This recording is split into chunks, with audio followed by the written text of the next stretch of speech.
Well, hello everyone, Omid here again for day 2 of the vlog series. I'm still very experimental phase on this, so just let me know if you guys have any tips and suggestions. I've already got a few from yesterday's video. By the way, if you haven't seen it, there's going to be a link down below somewhere for you guys if you want to follow along my many eccentricities and rants. Today I wanted to talk a little bit about how my brain works specifically, but also just in general. If you're a very left brain dominant person, you'll relate to a lot of this. A little bit of history of me. I tended to be a pretty quiet kid when I was little, and I was very, very analytical on a lot of things, very, very left brain dominant. And in my brain, there was always just this gauge that was happening from two different extremes. You know, for example, it was like, there's good on one side of this gauge and there's bad on the other side, and I'm trying to figure out what something is in the middle of this. And it kind of was really cool because I used to be really anxious, and figuring this type of stuff out really helped me quite a bit. I got more comfortable with the world around me, people around me, how to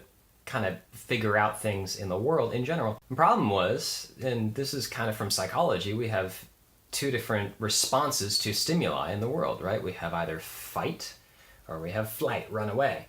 The challenge is there is a third one that's not as well known, but it's starting to come out. It's freeze right in the middle. Me being very left brain dominant, very analytical, I got kind of stuck in that freeze state. Paralysis by analysis, if you will. When I started figuring that stuff out when I was about 23, 24 years old, I really started saying, oh my gosh, I never really take action on things. I tend to just free flow through the world and not really do anything and impress people. And I just kind of was going with the flow, but I knew the world real well. Right? There's a problem with this. But the inverse to this is also true, right? You know, some people don't analyze anything. You know, Aesop's Fables talked about this a long, long time ago. You know, look before you leap. And some people just leap. You know, it's actually part of our biological unconsciousness to analyze something and make a split-second decision before we actually do anything. And it just actually skips over some of our logic and creativity. It's like, well, okay, that person just said something, so therefore they're a terrible person.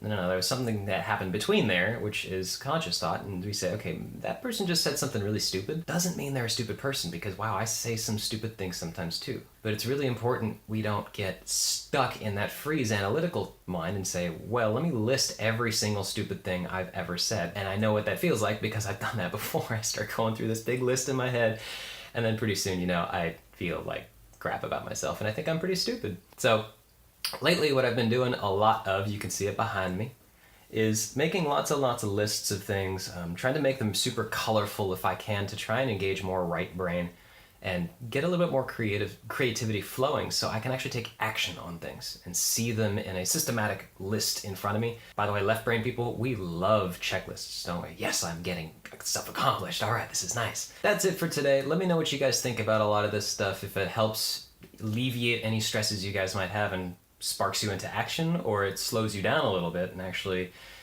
helps you look before you leap, if you will, and make some better judgments about other people or situations, all right? If you have any questions at all about me and my personal brain and how I think about things, let me know in the comments below. Otherwise, I'll also leave a link for my other channel, which is a professional fitness channel, professional in air quotes. Otherwise, I'll talk to you guys tomorrow.